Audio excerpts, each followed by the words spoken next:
Hello అండి. అందరికీ నమస్కారం. Welcome back to our channel జున్ను బన్ను క్రియేషన్స్.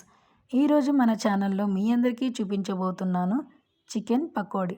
ఈ చికెన్‌తో మనం వండాలే కానీ ఎన్నో రకాలుంటాయన్నమాట. కర్రీస్ కానీ, పకోడీలు కానీ, స్టార్టర్లు కానీ చాలా ఉంటాయి. ఈ పకోడీల్లో ఇదొక రకమైన పకోడీ. రెగ్యులర్‌గా చేసే టేస్ట్ కాకుండా ఇది డిఫరెంట్ టేస్ట్ ఉంటుంది. తప్పకుండా ట్రై చేయండి. ముందుగా మిక్సీ జార్‌లో పచ్చిమిర్చి, కొద్దిగా కరివేపాకు, కొద్దిగా కొత్తిమీరని తీసుకొని మెత్తగా దీన్ని గ్రైండ్ చేయండి. నాకు క్వాంటిటీ తక్కువగా ఉండటం వల్ల కచ్చా పచ్చాగా వచ్చింది. అయినా పర్వాలేదు.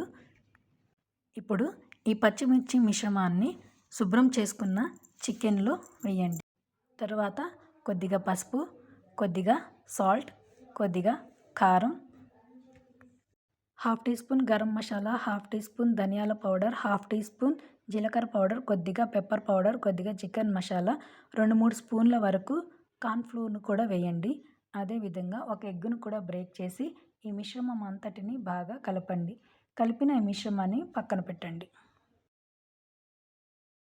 తర్వాత కడాయిలో డీప్ ఫ్రైకి సరిపడా ఆయిల్‌ని తీసుకొని ఆయిల్ బాగా వేడయ్యాక ఆయిల్‌లో ముందుగా రెడీ చేసి పెట్టుకున్నాం కదా! ఈ చికెన్‌ని ఈ విధంగా డీప్ ఫ్రై చేయండి. మనం చికెన్ పకోడీ అంటే ఎంతో ఇష్టంగా తింటాము. రెగ్యులర్‌గా ఒకే విధంగా చేసుకుంటే బోర్ కొట్టేస్తుంది. అప్పుడప్పుడు ఇలా కూడా ట్రై చేస్తూ ఉంటే చికెన్ ప్రియులకి చికెన్ ఎప్పుడూ బోర్ కొట్టదు. ఈ విధంగా చికెన్ అంతటిని డీప్ ఫ్రై చేసుకున్న తర్వాత సర్వింగ్ బౌల్‌లోకి తీసుకోండి. అదేవిధంగా ఈ ఆయిల్‌లోనే 2 పచ్చిమిర్చిని, కొద్దిగా కరివేపాకును కూడా ఫ్రై చేసి వేసుకుంటే టేస్ట్ అనేది ఇంకా అదిరిపోతుంది.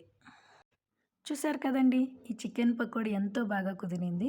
మీకు నచ్చినట్లయితే మీరు కూడా ట్రై చేసి మీ ఇంట్లో వాళ్ళందరికీ పెట్టి ఆహా అనిపించండి. సబ్స్క్రైబ్.